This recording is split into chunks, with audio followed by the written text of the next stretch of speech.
The bride collapsed 3 words into her vows, and the bouquet hit the stone floor a full second before anyone in St. Bartholomew's moved. It was not a graceful fall. Eleanor Whitmore's knees buckled first, then her shoulders twisted, and the cameo brooch pinned at her collar caught the candlelight as her body folded sideways.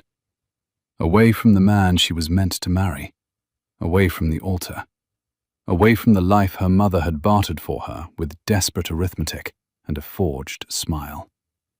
Lord Pemberton reached for her. His fingers closed on air. But someone else was already moving. From the third pew on the left, a man who had almost not come, who had been counting the windows in the nave to pass the time, who had noticed the bride's hands trembling before anyone else thought to look. Gabriel Blackwood, the Duke of Hartwell, caught her before her skull met the flagstones. He did not think about it. His body decided before his mind caught up, one arm beneath her shoulders, the other hooking under her knees. And then he was standing with the bride in his arms, while 200 guests sat frozen in their pews, like figures in a painting no one had commissioned. "Put her down." Lord Pemberton's voice cut through the silence. He was a tall man, silver-haired, with the kind of jaw that suggested authority and the kind of eyes that confirmed it was the wrong kind. "She is my concern." Gabriel looked at him. Then he looked at the woman in his arms. Her face was the color of candle wax. A bruise circled her left wrist, purple and green, the age of it suggesting days, not hours. Her fingers still clutched the edge of her veil, as though holding on to the last decision she had been allowed to make. "She needs a physician," Gabriel said.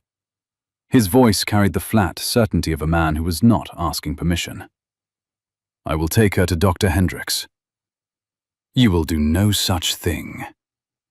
But Gabriel was already walking down the aisle, past the guests who craned and whispered, past the vicar who opened his mouth and shut it again, past Eleanor's mother, whose face had gone the specific shade of grey that meant social ruin was no longer theoretical.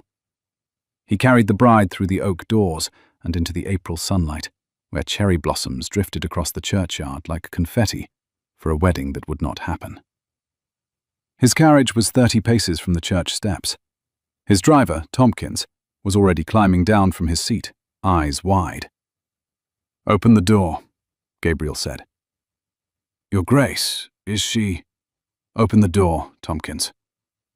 He laid her on the carriage seat with a care that surprised him. Her head rested against the leather, and her breath came in shallow, uneven pulls. The veil had slipped. Beneath it, her face was sharp-boned and pale, framed by dark hair that was escaping its pins, in the way hair does when the body decides appearance no longer matters. She opened her eyes. They were brown, not the warm brown of tea or honey, but the dark, clear brown of river stones. And in them, Gabriel saw something that made his chest tighten with a recognition he was not ready to name. Terror. Her fingers found his coat lapel. She gripped it with a strength that seemed impossible from someone who had been unconscious 10 seconds ago. "Don't!" Her voice was a rasp, barely a voice at all. "Don't take me back." Behind him, the church doors opened. Pemberton's boots on the stone steps, voices rising. Gabriel looked at the woman whose fingers were knotted in his coat. He looked at the church. He thought of another woman, a different bride, a different altar, a different set of vows spoken by a mouth that smiled while her eyes did not. He climbed into the carriage and pulled the door shut. "Drive," he told Tompkins. "Now, Hartwell Park. Do not stop." The carriage lurched forward. Through the window, Gabriel saw Pemberton standing at the churchyard gate, his face a mask of controlled fury.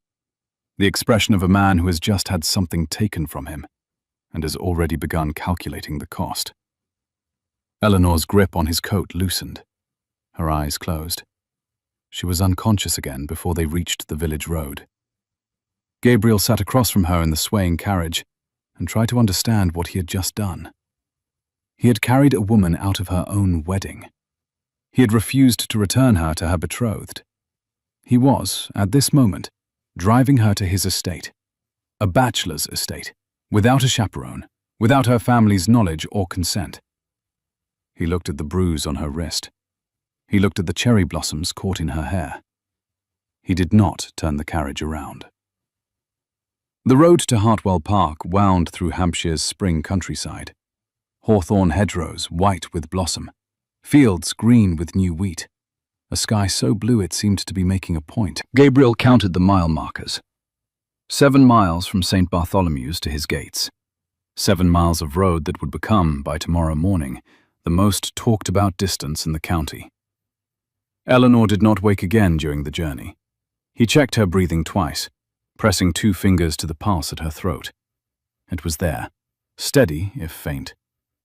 She was thin beneath the wedding dress, too thin. The kind of thin that spoke not of fashion, but of meals quietly skipped, of a body that had been running on will alone, and had finally spent its last reserve. When the carriage pulled through the gates of Hartwell Park, Gabriel called for Mrs. Graves before his boots hit the gravel. The housekeeper appeared at the front door, a woman built like a wardrobe, with grey hair pinned so tightly it seemed to be holding her opinions in place. She took one look at the unconscious bride in the Duke's arms and did not ask a single question. "The east bedroom," she said. "I'll send for Dr. Hendricks. Send someone to her family as well. A message that she is safe and being tended to. Nothing more." Mrs. Graves nodded. She had served 3 Dukes of Hartwell. She knew the difference between a crisis and a scandal, and she knew this was both. Gabriel carried Eleanor up the stairs and laid her on the bed in the east bedroom, a room that had not been used since Catherine. The scent of lavender still clung to the curtains, faint and stubborn, the ghost of a woman who had planted it in every garden bed and window box, as though trying to make the estate smell like something other than stone and silence. He stepped back. Mrs. Graves moved forward with water and cloths, and the brisk efficiency of someone who has decided that competence is the only appropriate response to chaos. "Her wrist," Gabriel said from the doorway.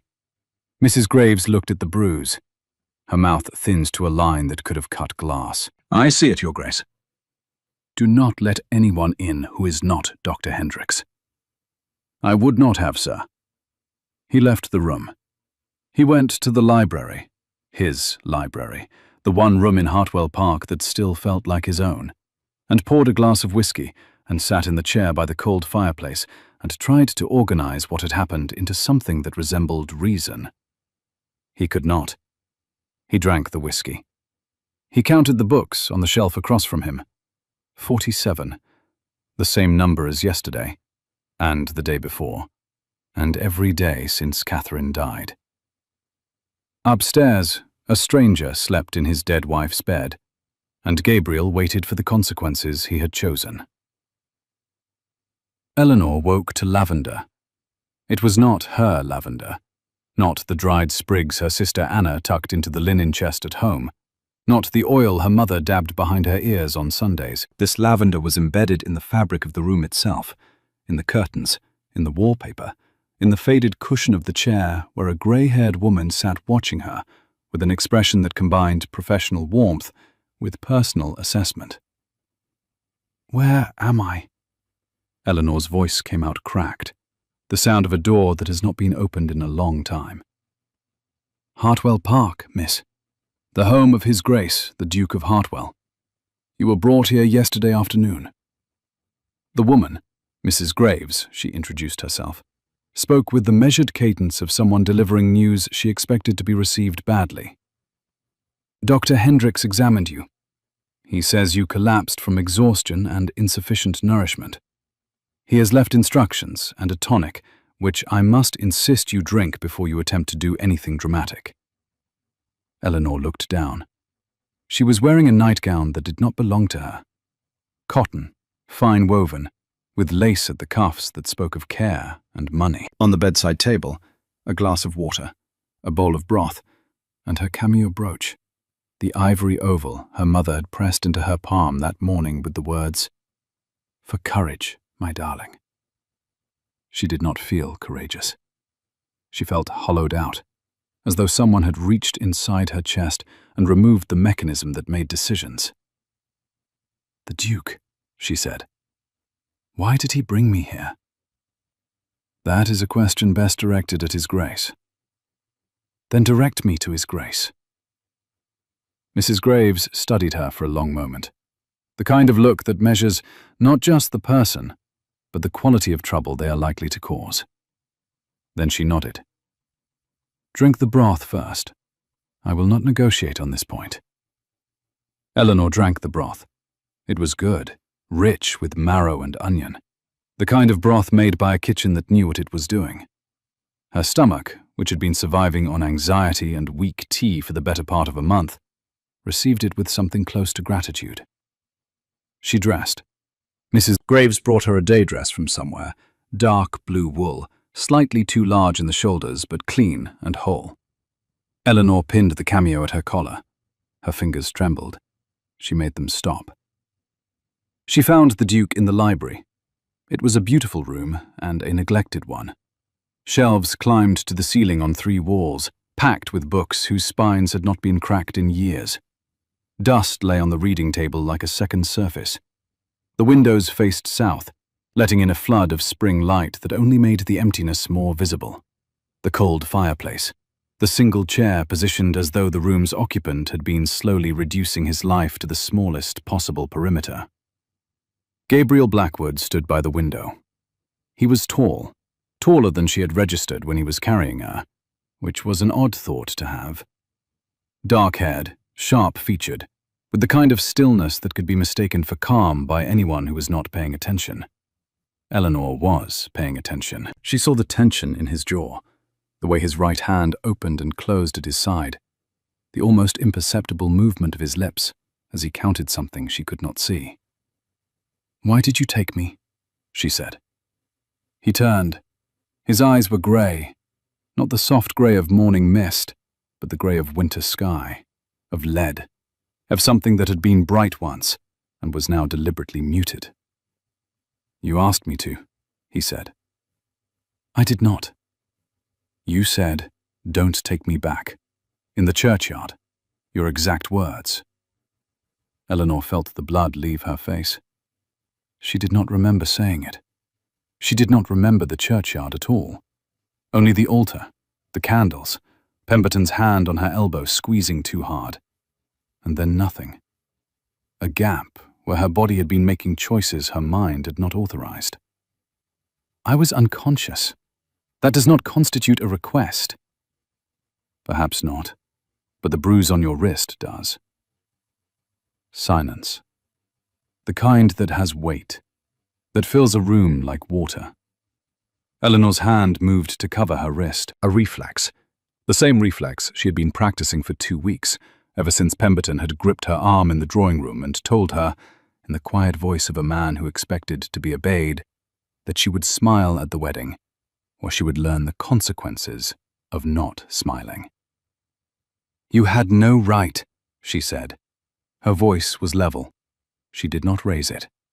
Eleanor Whitmore did not raise her voice. She had learned, over 23 years of navigating a world that preferred women who accommodated, that volume was a concession. Precision was a weapon. "You had no right to take me anywhere. You are a stranger. You have placed me in a position of scandal, and I can send you home," he said. "Now, today. Tompkins will drive you." The offer sat between them like a card turned face up. Home.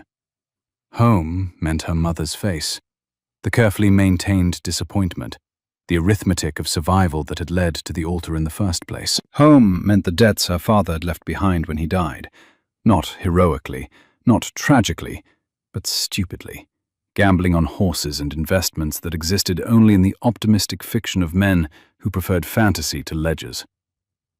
Home meant Pemberton's solicitor at the door within the hour and the marriage contract on the table, and her mother's voice saying, "Eleanor, please, for Anna, if not for me, then for Anna."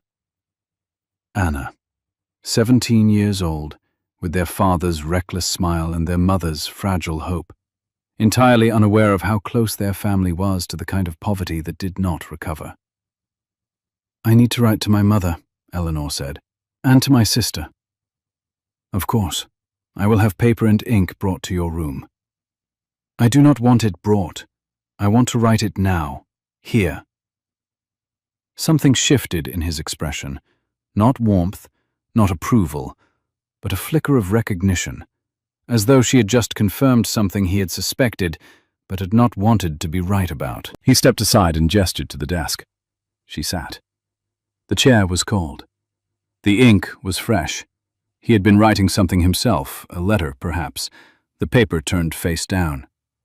She did not look at it. She dipped the pen and wrote. To her mother. "I am safe.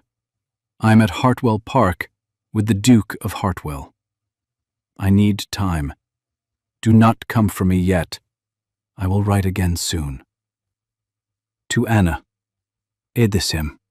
I am well. I fainted, and a kind stranger helped me. Do not worry. I will explain everything. Keep the garden watered, and read something that makes you laugh. I love you." She sealed both letters. Her hands were steady now. The broth had helped, or perhaps the fury had. The cold, clear anger that was settling into her bones like frost into stone. Not at the Duke, not even at Pemberton, but at the neat, terrible machinery of a world that could deliver a woman to a man she feared and call it duty. "Mr. Harding." Gabriel spoke to the doorway, where a thin man in a dark coat appeared with the silent efficiency of someone accustomed to being summoned.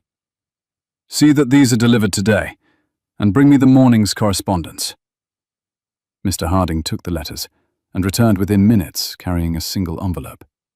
His face, as he handed it to the Duke, wore the careful blankness of a man delivering a document he had already read and wished he hadn't. Gabriel opened it, read it. His jaw tightened. "What is it?" Eleanor asked, because she was not a woman who waited to be told things. "Lord Pemberton's solicitor. He's filing a breach of promise claim." Gabriel's voice was flat, informational, as though reading a weather report for someone else's county. "He is also asserting that your removal from the church constitutes an act of," his words, "unlawful interference with a lawful marriage contract. He demands either your return and the completion of the ceremony, or £5,000 in compensation." £5,000? Eleanor said it the way one says the name of an impossibly distant city. "He does not want me. He wants to own me." "Yes." "And you? What do you want?" The question landed harder than she intended. Gabriel set the letter down on the desk, precisely aligned with the edge, and was quiet for a moment that lasted 3 of Eleanor's heartbeats. She counted them, the way she counted everything when the world threatened to come apart. "I want you to be safe," he said. "Beyond that, I have no claim on you and no intention of making one." She studied him. The steel rose.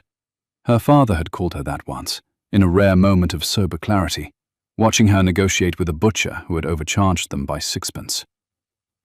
"You stand so still, Ellie," he had said.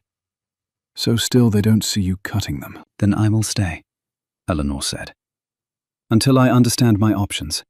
Not because you wish it, because I choose it." "Understood. And I will need access to this library." For the first time, something almost like surprise crossed his face.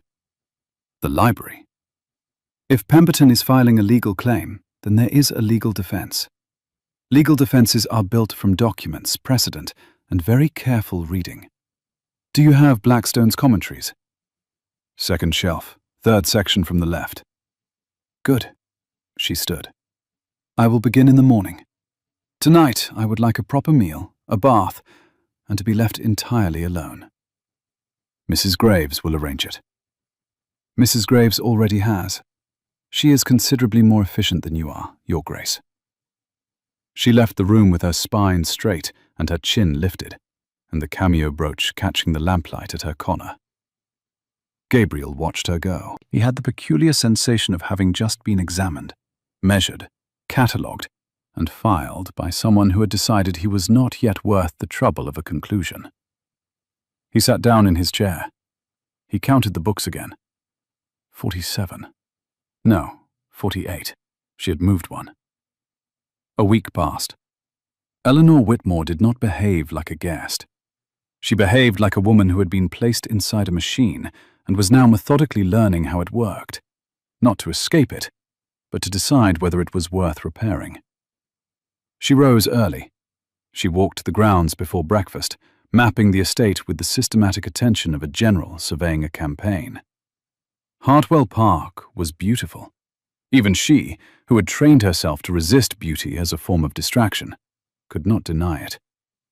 The house was Jacobean, built of honey-colored stone that caught the morning light and held it. The grounds stretched south to a river and east to a wood, with tenant farms scattered along the northern ridge. In spring, the hawthorn hedgerows frothed white along every lane, and the meadows were thick with bluebells and primrose, and the air smelled of turned earth and new grass and the particular sweetness of a world restarting itself. But the beauty was wearing thin. Paint peeled from the window frames of the east wing. The kitchen garden, which should have been planted by now, lay fallow. 2 of the tenant cottages had visible roof damage, and a fence along the northern boundary had collapsed into a ditch and been left there, like a sentence someone had started and abandoned. Eleanor catalogued these things. She could not help it. Her mind worked in lists, problems to solve, resources to allocate, inefficiencies to correct. It was the only inheritance her father had given her that was worth keeping, the ability to see a broken system and understand which piece to fix first. On the 3rd day, she found Catherine's portrait. It hung in the gallery on the 1st floor, a long, cold corridor lined with Blackwood ancestors whose expressions ranged from stern to sterner. Catherine was the exception. She was painted in a garden, lavender at her feet, wearing a white dress that seemed to dissolve into the light. Her face was small-featured and gentle, with the kind of loveliness that invites protection. Her eyes, blue and wide, looked directly at the viewer with an expression Eleanor recognized immediately. The careful smile of a woman who had been asked to appear happy and had complied. She was gentle, Mrs. Graves said from behind her. Eleanor had not heard her approach, which was impressive given that Mrs. Graves moved with the subtle grace of a wardrobe being relocated. Too gentle for this house. Too gentle for most things, I think. How did she die? Consumption, 2 years after the wedding. His Grace has not been the same since. Was she happy? Mrs. Graves was quiet for a moment. She was dutiful, she said, which was not the same thing, and they both knew it. Eleanor touched the frame of the portrait, cool wood under her fingertips. She wondered if Catherine had chosen the lavender because she liked it, or because it was the one thing she was allowed to choose. On the 4th day, Eleanor walked beyond the house and into the tenant farms. The first family she met was the Burrows, a couple with 4 children under 10 and a roof that leaked so badly they had moved their bed to the kitchen. Thomas Burrows removed his hat when he saw her and spoke with the cautious deference of a man who did not know what to make of a woman in a borrowed dress who asked specific questions about drainage. The south gutter's been cracked since September, miss. I put in a request with Mr. Harding, but... He shrugged. The shrug contained 6 months of unanswered letters. Since September, Eleanor repeated. She made a note in the small book she had found in the library desk, a leather-bound notebook, blank, as though someone had once intended to write in it and never found anything worth recording. She visited 3 more farms that morning. At each one, the story was the same. Repairs requested, promises made, nothing done. The tenants were not angry. They were tired, which was worse. Anger can be directed. Tiredness just spreads. She returned to the house and went to the library. The estate records were a disaster. Not fraudulent. There was no malice in the ledgers, only absence. Income recorded in one column, expenses in another, with gaps of weeks where nothing had been entered at all. The Duke's steward, Mr. Harding, had done his best, but a steward without a master's engagement is a ship without a rudder. He could keep the vessel floating, but not steer it anywhere. Eleanor was elbow-deep in a stack of quarterly reports when Gabriel found her. He stopped in the doorway. She was sitting at his desk, the desk he had not used for anything except whiskey and self-recrimination in 5 years, with her sleeves pushed to her elbows, ink on her fingers, and the ledgers arranged around her in a pattern that suggested she had already been at this for hours. "What are you doing?" "Reading your accounts." She did not look up. "Your tenants at Hawthorne Farm have been requesting a new roof since September. It is April. The Burrows family has moved their bed into the kitchen because the bedroom ceiling leaks. The fencing on the northern boundary has been down for, I'm estimating based on the wood rot, 3 months. Your drainage ditches have not been cleared since autumn, which means the spring rains are flooding the lower pastures, which means your hay yield will be down by 1/3 this year." She turned a page. "Shall I continue?" Gabriel stood very still. The kind of still that, in another man, might have been anger. In him, Eleanor was learning, it was the way he absorbed information he did not want to hear. "How long have you been at this?" "Since 9 o'clock. "It is nearly 4. "Yes, your accounts are in a state that requires 7 hours, possibly more." She finally looked up. Her eyes were steady, her voice was steady, and the ink smudge on her cheekbone somehow made her look more formidable, not less. "You have a good estate, Your Grace. Good land, good tenants, good bones. But you have been, forgive the directness, asleep at the wheel. And the people who depend on you have been paying the price." The silence between them had a different quality this time. Not the brittle silence of their first meeting, when she had been furious and he had been guarded. This was the silence of someone recognizing something uncomfortable. The particular discomfort of having a truth you have been hiding from yourself, spoken aloud by someone who has no reason to be gentle about it. "The roof at Hawthorne Farm," he said. "I will speak to Harding today." "Today, not tomorrow." "Today." She nodded, one precise dip of her chin, like a judge accepting a plea. Then she returned to the ledgers, and Gabriel left the room with the unsettling awareness that a woman he had carried unconscious from a church 6 days ago had just reorganized his understanding of his own negligence in a single afternoon. That evening, they sat at opposite ends of the long dining table and ate in a silence that was becoming, if not comfortable, at least functional. Mrs. Graves served roast lamb with mint sauce and new potatoes, and Eleanor ate with the focused attention of someone who was learning to trust food again. It was Gabriel who spoke first. The fire crackled in the grate. Spring evenings in Hampshire still carried a chill that justified flames, and the candlelight softened the angles of his face in a way Eleanor chose not to notice. "Catherine did not choose me," he said. The words came out with the cadence of something rehearsed, not for this conversation, but for the 5 years he had been having it with himself. "Her family chose me for her. The Blackwood name, the estate, the title. She was told it was a good match, and she believed it, because she believed what she was told. She was—" He paused. His right hand opened and closed on the table. "She was accommodating, to a fault." "Was she happy?" Eleanor asked. The same question she had asked Mrs. Graves. This time she wanted a different witness. She tried to be. She planted lavender in every garden bed because it reminded her of her mother's house. She redecorated the east bedroom, the room you are sleeping in, because the wallpaper was dark and she wanted something that felt like sunlight. She smiled at dinner and played the piano in the evenings and wrote letters to her sisters every Sunday. His voice was even, controlled. The voice of a man who has practiced containing something that would destroy him if he let it out in full. And none of it was enough. She was unhappy, and I knew it. And I did nothing, because the marriage had been arranged, and I believed that arrangement was the same as rightness. It is not. No, it is not. How did she die? Consumption. 18 months after the wedding. The physician said it was the cold, that Hampshire winters were too harsh for her constitution. But I think... He stopped, counted something. Eleanor saw his lips move, a flicker of arithmetic against emotion. I think she stopped fighting it. I think she decided that dying was simpler than pretending. The word hung between them. Pretending. Eleanor knew it intimately. The architecture of a life built on performance, on smiling when smiling was expected, on saying, "I am well," when wellness was a country she had not visited in months.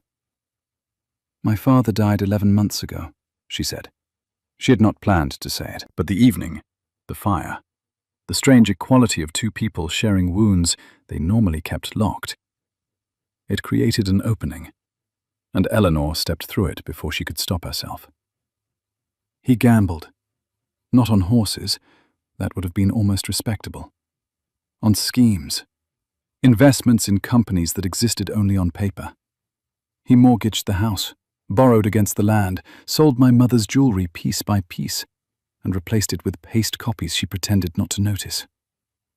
Her voice remained level. This was information, not confession. When he died, the debts were larger than the estate.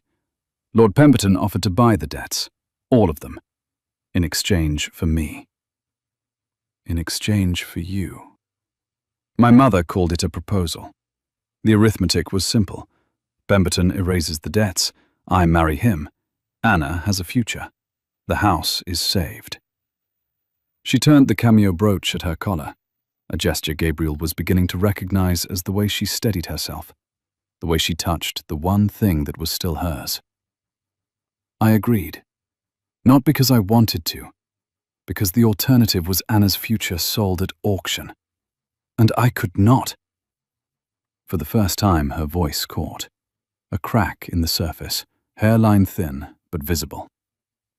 I could not let that happen to her. Gabriel looked at her across the table. The candles between them flickered. Outside, a spring wind moved through the garden, carrying the scent of lavender and turned earth. You are not going back to him, he said. That is not your decision to make. No, but it is mine to support.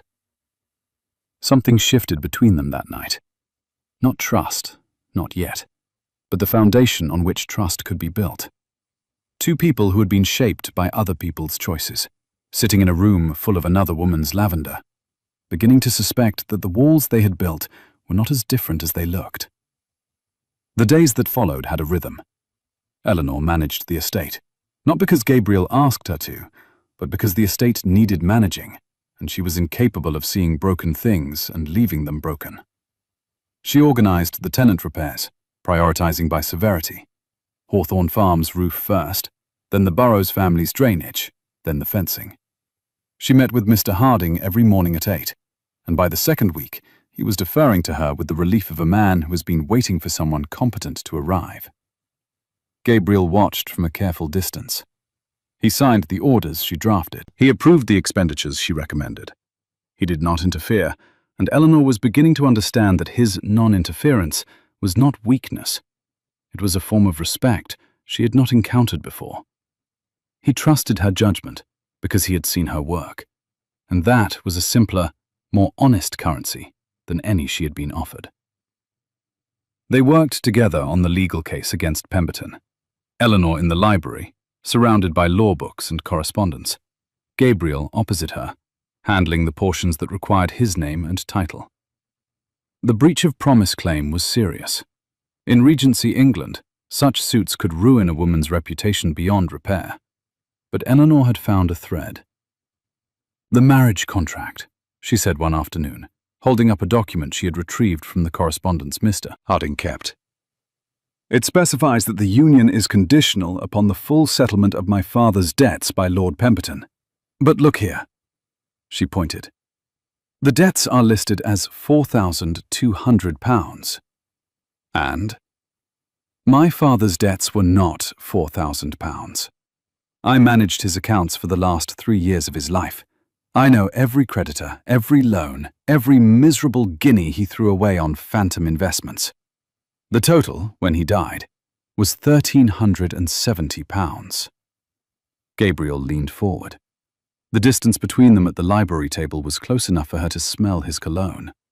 Cedar and something darker, something warm. And she filed that observation away in the category of things she was not yet ready to examine. Pemberton inflated the debt, he said, by more than 3 times, which means the marriage contract was predicated on a false figure. My mother signed it believing she owed £4,000. She owed £1,300. The contract is voidable. Can you prove it? I need the original debt register from the moneylender my father used, a man named Stokes in London.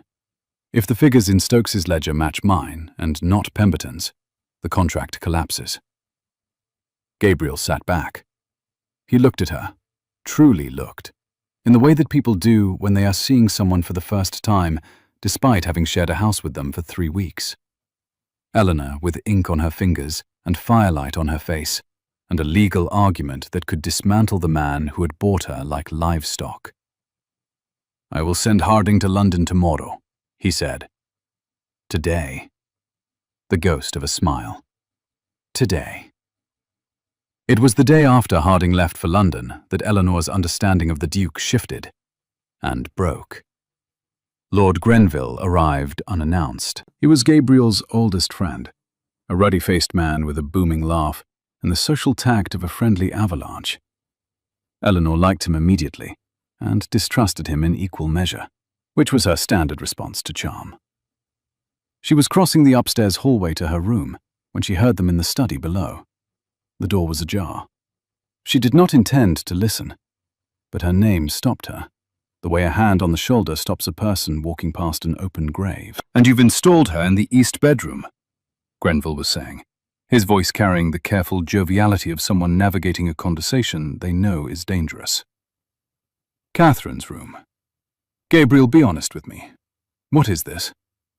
She needed help. I provided it. You carried a woman out of her own wedding and drove her to your house. That is not providing help. That is making a decision about someone else's life. She asked me. She was unconscious.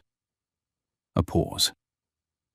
Gabriel, I watched you after Catherine died.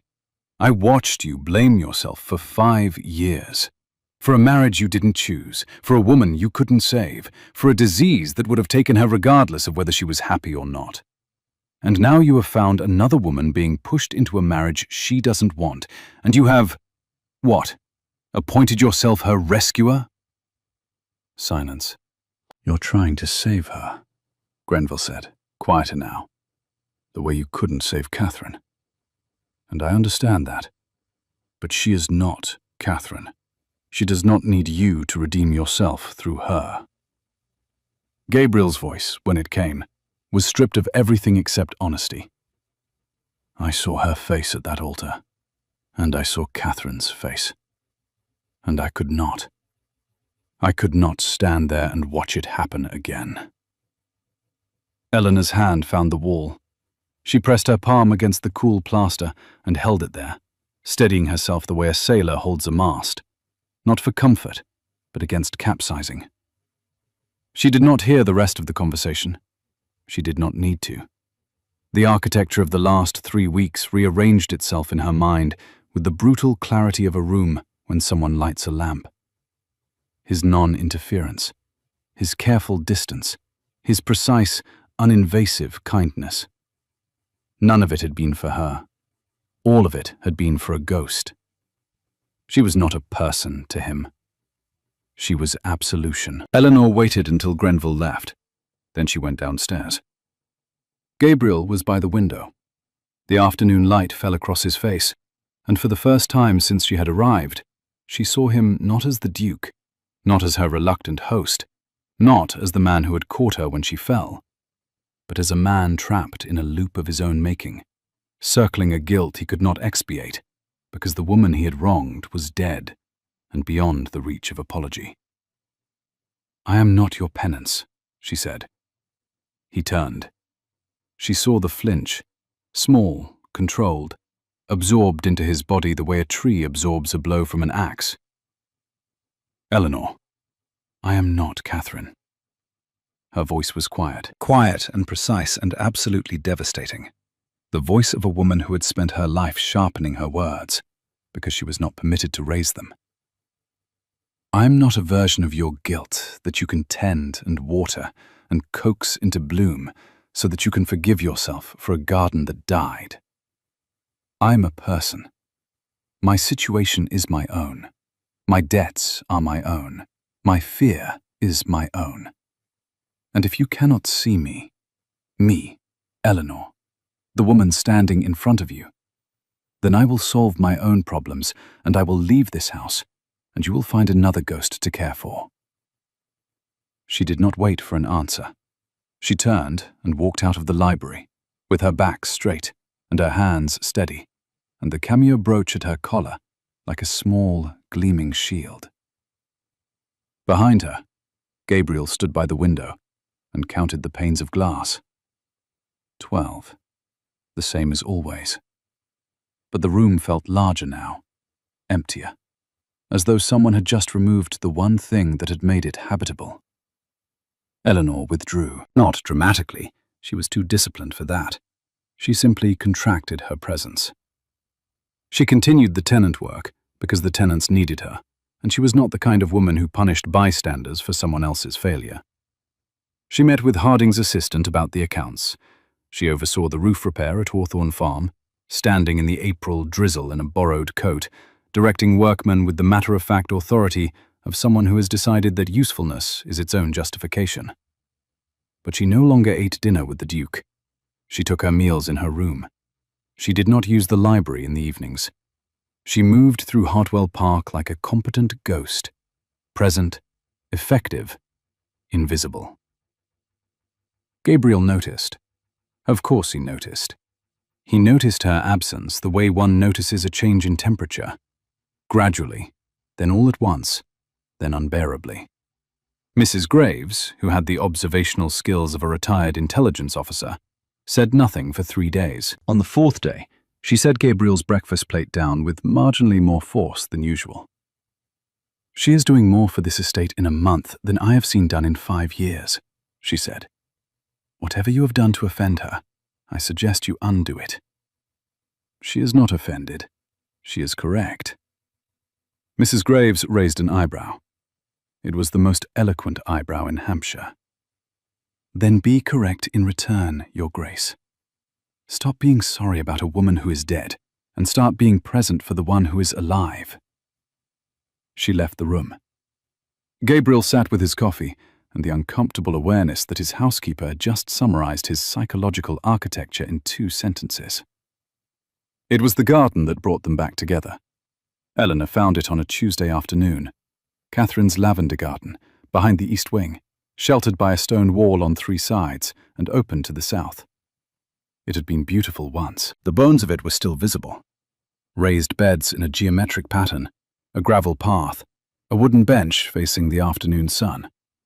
But the lavender had grown wild and tangled, competing with weeds for space, and the gravel was disappearing under encroaching moss, and the bench had one broken slat that made it look like a gap-toothed smile. Eleanor knelt in the dirt. She was wearing the blue dress, the one Mrs. Graves had given her on her first morning, and she did not care about the mud. She began pulling weeds, not violently, not with the cathartic fury of someone working out anger. She had moved past anger into something quieter and more painful. She pulled weeds because the garden was neglected, and she could not bear to see another living thing left untended. She had been at it for an hour when she heard footsteps on the gravel. Gabriel stood at the edge of the garden. He was holding a pair of gardening gloves, leather, worn, clearly Catherine's. He did not extend them. He held them at his side, uncertain, which was not a state Eleanor had seen him in before. "You don't have to do this," he said. "I'm not doing it for you." But her voice had lost its edge. Not softer, she did not do soft, but less aimed, as though she was tired of wielding herself as a weapon and would prefer, just for an afternoon, to be a person pulling weeds in a garden. He set the gloves on the bench. Then he knelt beside her and began pulling weeds from the adjacent bed. He did not speak. Neither did she. They worked in the quiet of two people who have hurt each other and are not yet ready to discuss it, but are willing to occupy the same space and see what grows. The lavender, freed from the weeds, released its scent into the warm spring air. It was stronger than the faded traces in the east bedroom, alive, insistent, almost aggressive in its sweetness. Eleanor breathed it in and thought, "This is not Catherine's scent anymore. It is simply the scent of a garden that someone decided to save." His sleeve brushed her arm as he reached for a root tangled deep in the soil. She did not flinch. She did not move away. She registered the warmth of the contact, a small, factual observation, filed alongside the cedar in his cologne, and the way his hands, large and capable, were surprisingly careful with the fragile stems. "Gabriel," she said. It was the first time she had used his name. It came out before she could stop it, or perhaps she did not try to stop it, and it hung in the air between them with the weight of something that could not be unsaid. He looked at her, and for the first time his eyes held no guilt, no Catherine, no ghosts. Just a man, kneeling in the dirt, looking at a woman who had called him by his name. "Yes?" She opened her mouth, closed it, shook her head. "Nothing. Just, you missed a root. There." She pointed. He pulled it. The lavender stood straighter. They worked until the sun was low. They did not discuss what had changed, but something had. A door that had been locked was now ajar, and neither of them had the will to close it. The letter from Anna arrived 3 days later, and it shattered everything. Eleanor read it standing at the breakfast table. Her face went white, not slowly, not gradually, but all at once, like a page being bleached. "Dearest Eleanor," Anna wrote, in her round, careful hand. "Lord Pemberton came to the house yesterday. He was very polite. He brought flowers for Mamma and a book for me, and he sat in the drawing room for an hour and spoke about how much he admired our family and how sorry he was for the distress of the wedding day. He said he bore no ill will and only wished for a resolution that honored everyone involved. Mamma was charmed. I was not. Eleanor, there was something in the way he looked at me. Not improper, nothing I could name, just a looking, as though he was measuring something. I am not frightened, but I am not easy either. Please write back and tell me what to do. I need to go back."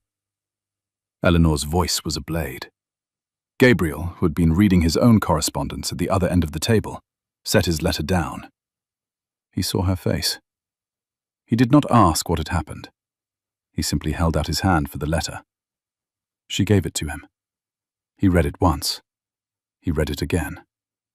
His jaw set in a way Eleanor had come to associate with decisions being made behind a locked door. "If you go back now," he said carefully, "Pemberton gets exactly what he wants.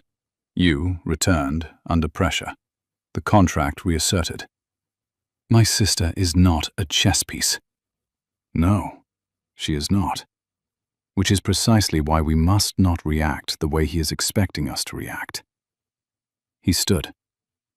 "I will send my man, Reynolds, to your mother's house today. He will stay there, visibly, as a representative of my household. Pemberton will know he is being watched. It will buy us time." "Time for what?" "For Harding to return from London with the proof we need." Eleanor stared at him. The rational part of her, the part that had kept her family alive for 3 years on arithmetic and will, knew he was right. The part of her that was Anna's sister, that had held Anna as an infant, that had taught her to read and to ride and to laugh at things that were not funny, because laughter was the only currency they had left. That part wanted to walk out the door and not stop walking until she was standing between her sister and the man who had looked at her with measuring eyes. "1 week," she said. "If Harding is not back in 1 week, I go home. Agreed. He sent Reynolds that afternoon. A former soldier, broad-shouldered and taciturn, with the kind of presence that made men like Pemberton reconsider their approach vectors. Eleanor wrote to Anna. A friend of the Duke's is coming to stay near the house. His name is Reynolds. He is there for you. Do not be alone with Lord Pemberton, not for any reason. I will come for you soon. She sealed the letter. Her hand trembled. She made it stop. That evening, she was in the library, not working, for once not working, simply sitting in the chair by the fire, staring at flames that blurred because her eyes were wet and she was too tired to pretend they weren't. Gabriel entered quietly. He saw her. He stopped. Eleanor did not look up. She did not wipe her eyes. She sat in the chair with tears on her face, and her spine straight, and her hands folded in her lap, crying the way a steel rose cries, silently, with perfect posture, as though grief were an appointment she was keeping with dignity. He did not ask if she was all right. He did not offer comfort. He sat in the chair beside hers, the chair that had been empty for 5 years, because there had been no one to sit in it. And he was simply there, present, a body beside her body, a silence that did not demand or expect or interpret. After a long time, minutes, maybe longer, his hand moved to the arm of her chair, not reaching, just resting, palm up, an offering without pressure. Eleanor looked at his hand, open, waiting, making no claim. She placed her hand in his. Her fingers were cold, his were warm. They laced together with a certainty that felt less like a choice and more like a recognition, as though their hands had been having a conversation their minds had not yet authorized. They sat like that until the fire burned low. Neither spoke. The library, which had been cold and silent for 5 years, held them in its dust and its darkness, and began, without either of them noticing, to feel like a room where someone lived. The invitation to Lady Halford's dinner arrived the next morning, and Eleanor's first instinct was to decline. Her second instinct was to accept, because declining would look like hiding, and she was not a woman who hid. She wore a gown Mrs. Graves had produced from somewhere, dove grey silk with a high neckline and the cameo brooch at the collar. It was Catherine's, Mrs. Graves said, and then, seeing Eleanor's face, she would have wanted someone to wear it. She hated waste. The dinner was small, 12 guests, 3 courses, the kind of evening where conversation is the real menu, and everyone arrives hungry. Eleanor sat 4 places from the Duke, between a clergyman with nervous hands and Lady Halford's widowed sister, Mrs. Devereux, who had the kind eyes of a woman who collects other people's secrets, and the sharp tongue of a woman who knows when to deploy them. It was Mrs. Devereux who struck. "You must tell us, Miss Whitmore," she said, her voice pitched to carry the precise distance required for a dinner table to become an arena. "How you find your accommodations at Hartwell Park? One hears such varied accounts of the circumstances." The table went quiet. 12 forks paused. 24 eyes turned to Eleanor. She set her own fork down. She dabbed her mouth with her napkin. She took a breath so measured it could have timed a metronome. "I find them exemplary, Mrs. Devereux. The library is particularly well stocked. The grounds are beautiful in spring, and the housekeeper makes the finest broth I have ever tasted." She smiled, a smile so composed, so perfectly calibrated, that it served simultaneously as a compliment and a fortress wall. "I understand the curiosity, of course. A woman who leaves a wedding is always more interesting than a woman who stays. But I assure you, the most remarkable thing about my stay at Hartwell Park is the drainage improvements in the north pasture. If you would like details, I am happy to provide them. They are extensive." Silence. Then a laugh, involuntary, quickly stifled, from the clergyman beside her. Then another from across the table. Lady Halford's mouth twitched. Even Mrs. Devereux inclined her head with something that might have been respect. Eleanor picked up her fork and resumed eating. The conversation moved on, redirected by her composure, the way a river is redirected by a stone. Not by fighting the current, but by being, unmovably, in the way. In the carriage afterward, Gabriel said nothing for the first 2 miles. Then, "You did not need me to defend you." No. She looked out the window. The Hampshire night was dark and soft and full of spring sounds. An owl, a fox, the wind in the newly leafed elms. I did not. That was extraordinary. That was drainage, Your Grace. I talked about drainage. You talked about drainage in a way that made Mrs. Devereux look like a fool, without once raising your voice or being unkind. There is no word for that, except extraordinary. She turned from the window. In the dim light of the carriage lamp, his face was half in shadow, and his eyes held something she had not seen there before. Not guilt, not guardedness, but admiration. The simple, undiluted admiration of a man watching someone do something he could not do himself. There is a word, she said. The word is practice. I've had a great deal of it. She said it lightly, but they both heard what was underneath. The years of practice. The dozens of dinner tables where she had absorbed insults with grace, because grace was the only weapon available to a woman without money or power, or a man willing to stand between her and the world. He reached across the darkness of the carriage and touched her hand. Not held it, touched it. His fingertips against her knuckles, brief and light. You have me now, he said, should you want me. She did not answer, but she did not pull her hand away. The storm came on a Thursday, a proper spring storm, the kind that turns lanes to rivers and strips the blossom from the hawthorn in white sheets. Eleanor was at Hawthorn Farm, inspecting the new roof with Thomas Burrows, when the sky opened. By the time they got the shutters latched and the livestock secured, she was soaked through. Her dress clung to her like a second skin, and her hair had abandoned its pins entirely and hung in dark ropes against her neck. She was helping Burrows's wife move the children's blankets to the dry side of the cottage when Gabriel appeared in the doorway, equally drenched, with mud to his knees, and an expression that suggested he had run the half-mile from the house. You walked here in this? She stared at him. I rode. The horse had more sense and turned back. I continued on foot. That is not a compliment to your judgment. No, it is a testament to my concern. They sheltered in the Burrows' barn while the worst of it passed. Rain hammered the roof. The smell of hay and wet earth and horse filled the close space, and the single lantern Thomas had left them threw unsteady light across their faces. Eleanor was shivering. The spring air was warm enough during the day, but soaked cotton against skin in a barn with no fire was its own kind of cold.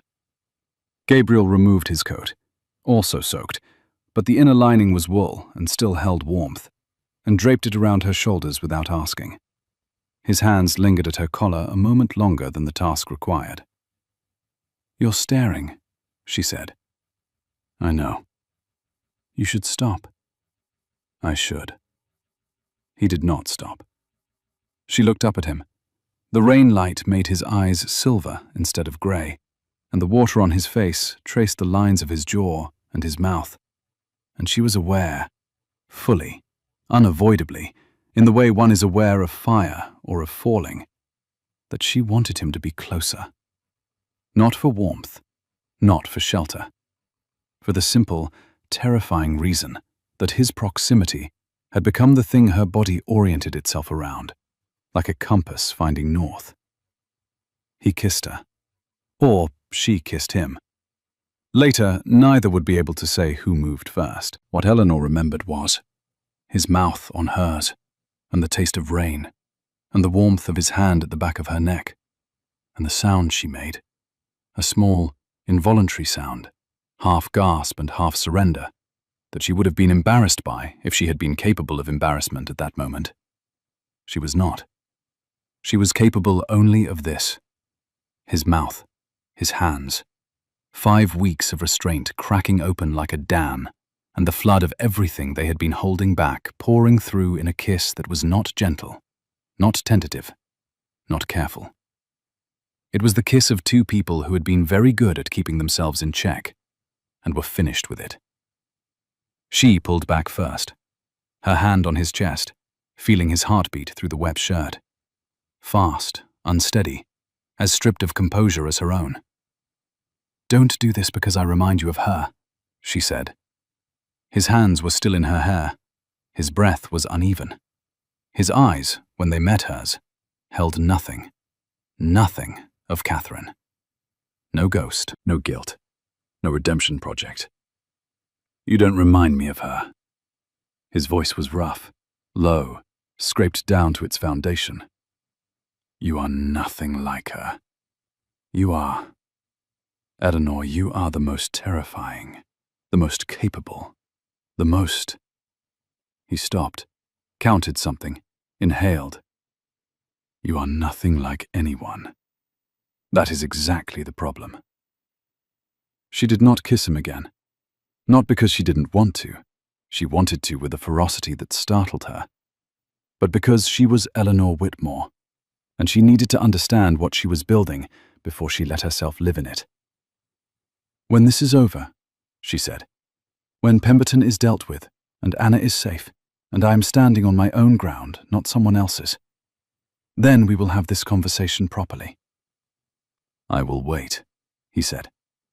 "I know you will." The storm passed. They walked back to the house in the clearing air, not touching, not speaking. The space between them charged with everything that had been said and everything that had not. 3 days later, Pemberton arrived at Hartwell Park. He came in a carriage drawn by matched greys, with a solicitor at his side and a document in his hand, and the quiet satisfaction of a man who has been planning his final move, while his opponents thought they had time. Eleanor and Gabriel were in the library when Mrs. Graves announced him. Eleanor saw the name register on Gabriel's face, a flash of something dark and controlled, like a blade being drawn inside a scabbard.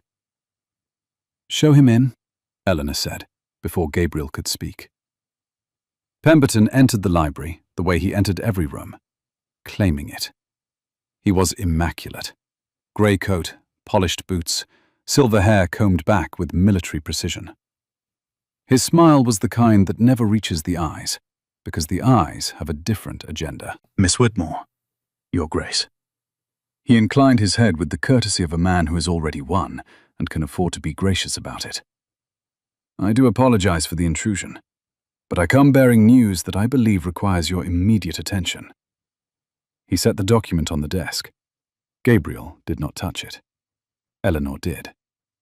It was a guardianship petition, filed with the county magistrate, citing Eleanor's abandonment of familial duty and residence in circumstances of moral irregularity as grounds for transferring legal guardianship of Anna Whitmore from her mother to Lord Pemberton as the family's primary creditor and nearest male protector of standing. The magistrate had provisionally granted the petition, pending a final hearing in 7 days. Eleanor read it twice. Her face was porcelain, smooth, white, revealing nothing. But Gabriel saw her hand tighten on the paper until the edge creased under her fingers.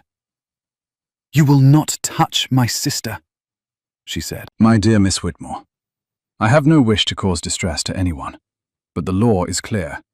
A young woman of 17, living in a household burdened by debt, with her elder sister residing, forgive me, unchaperoned, in the home of an unmarried gentleman.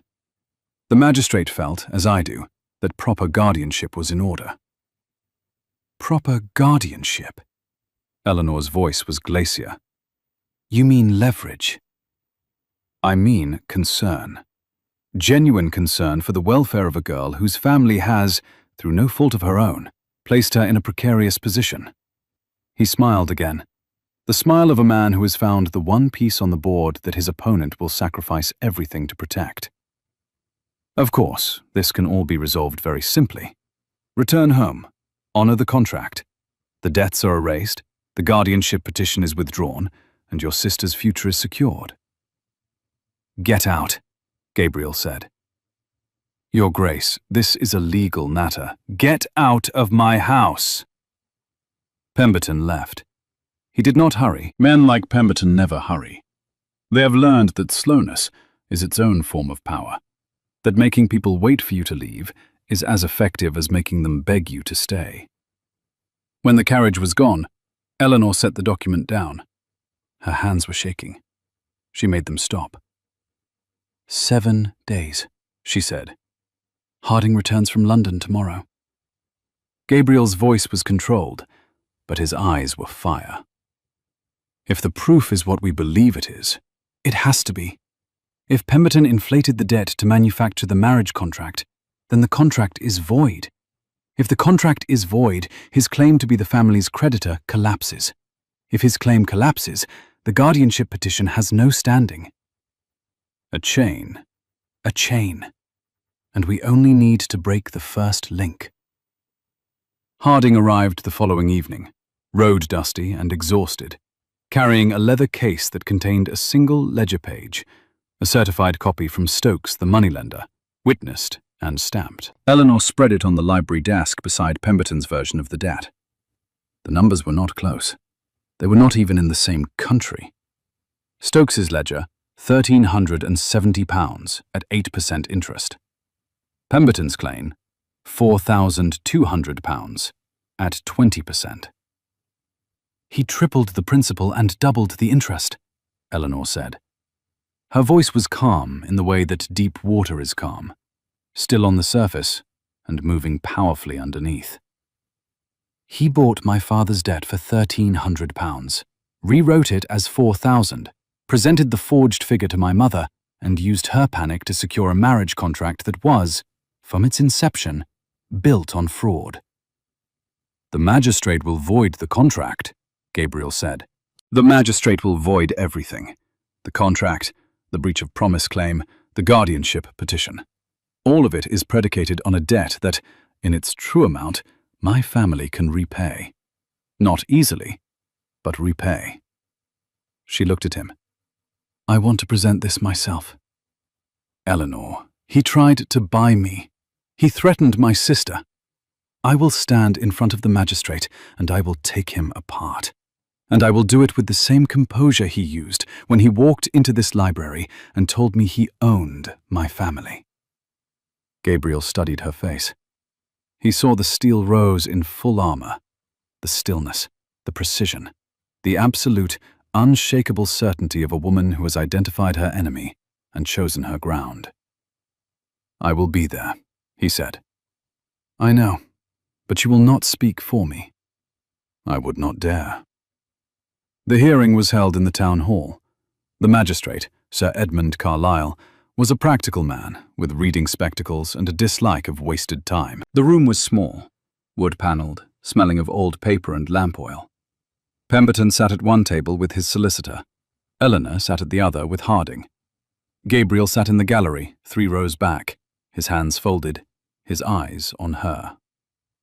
Pemberton's solicitor spoke first.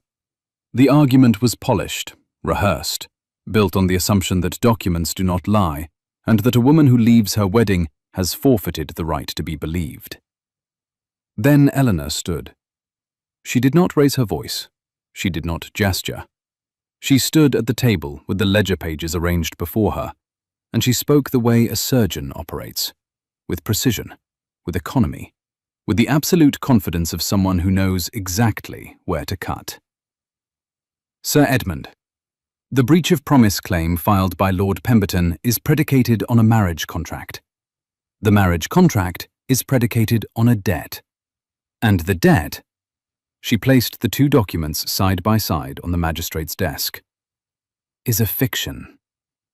She walked him through it, point by point, number by number. The moneylender's original figures beside Pemberton's inflated version, the interest rate discrepancy, the principal that had been tripled. The dates that did not align, the signatures that had been witnessed by men who, as Harding's London investigation had discovered, were employees of Pemberton's own household. She did not look at Pemberton. She did not need to. She was speaking to the magistrate, to the record, to the law itself. And every word she said was a brick being removed from the wall Pemberton had built around her family. "Why, Lord Pemberton?" She turned to him now. Her voice was quiet. The quietness of someone who has been asking questions all her life and has learned that the quieter you ask, the louder the answer. "Why does your ledger show £4,000 when the original shows 1,300? He did not answer. "Why was the interest calculated at 20% when my father's contract with Mr. Stokes stipulated 8? Silence. "Why did the witnesses to your version of the debt turn out to be your own footman and your own stablemaster, neither of whom were present at the original transaction?" Pemberton's solicitor began to speak. Sir Edmund raised a hand. "Why, Lord Pemberton?" Eleanor's voice dropped to barely above a whisper, and the room leaned in to hear her. "Why, specifically, did you inflate a debt of £1,300 to 4,000 in order to force a woman into marriage? What kind of man manufactures a crisis to buy a wife?" The room was silent. Pemberton's face had gone the color of old paper. His solicitor was staring at the documents as though they had personally betrayed him. Sir Edmund removed his spectacles. He cleaned them. He put them back on. "The guardianship petition is dismissed," he said. "The breach of promise claim is dismissed. I am referring the matter of the debt discrepancy to the county prosecutor for investigation into potential fraud. Miss Whitmore, you are free to go." Eleanor gathered her papers. Her hands were steady. Her face was steady. Everything about her was steady, because she had been steady her entire life, and she would not stop now. Not when stopping meant showing Pemberton that he had ever had the power to make her shake. She walked out of the town hall without looking back. Outside, the April air was warm and bright and smelled of the lime trees that lined the high street. Eleanor walked 10 paces from the door, stopped, and pressed both hands against the stone wall of the building. Her knees were trembling. Her whole body was trembling. The delayed shaking of a system that has held itself together under enormous pressure and has finally been given permission to let go. Gabriel was there. He had come out behind her, close enough to catch her if she fell, again, but not touching, not presuming, waiting. "I have never seen anything like that," he said. "I have been doing that my entire life." Her voice was unsteady now. The composure was cracking, and what was underneath was not weakness, but the enormous, exhausting effort of a woman who has been strong for everyone else and has never once been allowed to be strong for herself. Fighting men like him, proving things that should not need proving, defending ground that should not need defending. I just never. She pressed her palms harder against the stone. I never had anyone standing behind me before. He stepped closer, not into her space, beside it, present without claiming. "I love you," he said. It was not grand. It was not a declaration from a balcony or a whispered confession by candlelight. It was said the way one says a fact that has been true for some time and has only now been given its name. Quietly, certainly, the way you say the sky is blue or the river runs south.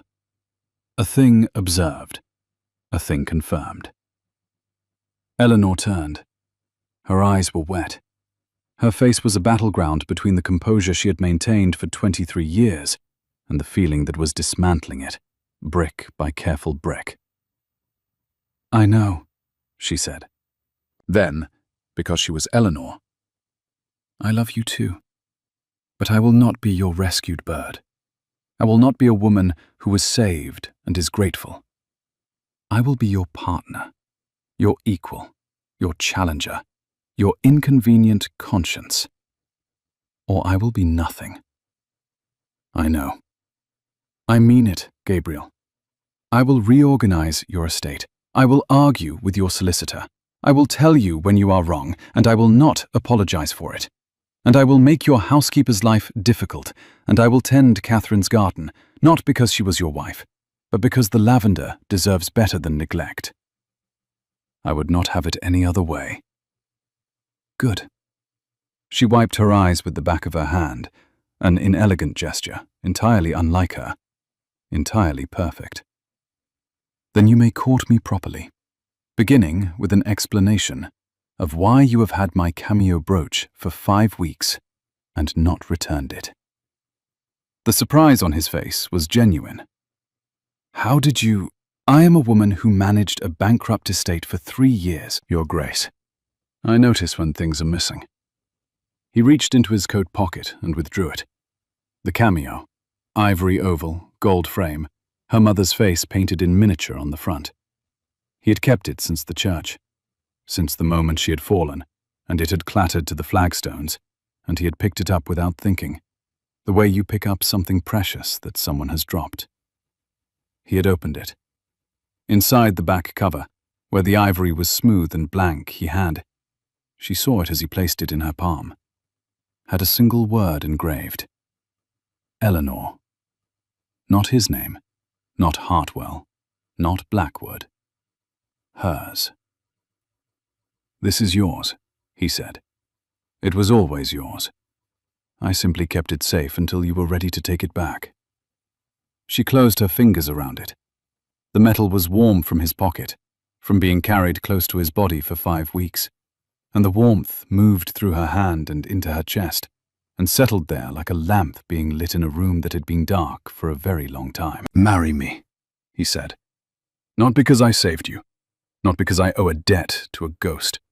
Marry me because you reorganized my entire estate in a month, and I'm terrified of what you will do to the county if I let you loose unsupervised. She laughed. It was the first time she had laughed, truly laughed. Not the polite exhale of social function, but the real sound, startled out of her, since before her father died.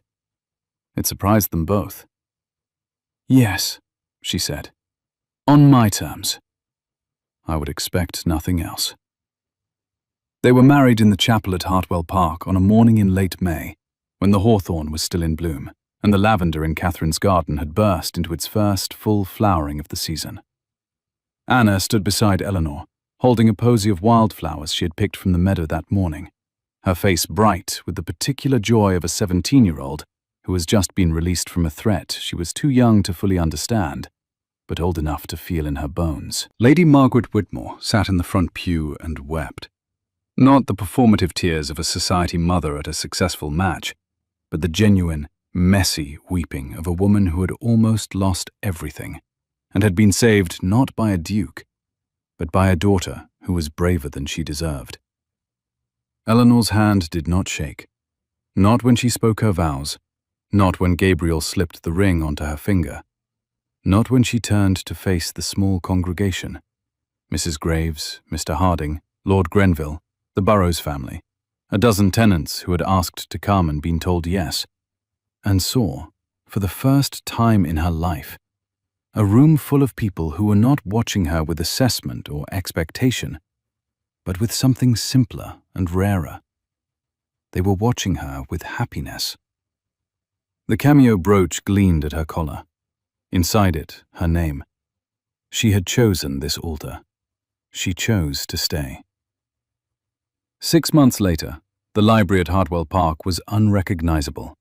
The dust was gone. The curtains had been replaced. Eleanor had chosen green velvet, the color of the Hampshire hills in late summer, and Gabriel had not argued because he had learned, early and wisely, that arguing with Eleanor about interior decisions produced the same result as arguing with Eleanor about everything else. Defeat, graceful and inevitable. Books lay open on every surface, not for show, but because people were reading them. Anna, who had moved to Hartwell Park in June and was flourishing in the way that 17-year-olds flourish when they are safe and fed and surrounded by books, was curled in the window seat with a novel, her stockinged feet tucked beneath her. Mrs. Graves had left a tea tray on the side table, and a pointed note about lunch being at 1 o'clock sharp. No exceptions, not even for dukes who forget to eat when they are watching their wives work. Eleanor sat at the desk, her desk now, though she still thought of it as his, the way you think of a country you have adopted as home, but whose accent you will never quite lose. The estate accounts were spread before her. Hartwell Park was, for the first time in 6 years, operating at a profit. The tenant roofs were repaired, the drainage was clear, the north pasture was producing hay again, and Thomas Burrows had named his newest calf Eleanor, which she pretended to find ridiculous and secretly considered the highest compliment of her life. Gabriel entered the library. He paused in the doorway. A habit now, this pausing, as though he needed a moment to absorb the fact that the room was occupied, that the house was alive, that the silence had been replaced by the particular, productive noise of people who are doing things that matter. "You're counting," Eleanor said without looking up. "Windows. 3 visible from this angle." "And?" He crossed the room. He stood behind her chair and placed his hands on her shoulders, and the warmth of his palms through the wool of her dress was the same warmth she had felt in the barn during the storm, except that now it did not have to end. Now it was daily and dependable, and hers. "And I only see one thing," he said. She turned in the chair. She looked up at him, this man who had caught her when she fell and carried her out and never brought her back. Not because she was fragile, not because she needed saving, but because he had recognized, in the 3 seconds between her collapse and the stone floor, that she was someone worth the scandal. The lavender bloomed outside the window. Catherine's garden, Eleanor's garden now, was pruned and thriving and fragrant in the September sun. The bench had been repaired. A new path had been laid, gravel pale as bone, leading from the library door to the first lavender bed. Eleanor touched the cameo at her collar, her name inside it, a choice on her finger, her sister safe in the window seat, her estate, their estate, running on numbers that added up. She had fainted at the altar. A duke had caught her. He had never brought her back. And she had built, from the wreckage of someone else's plan, a life that was entirely her own.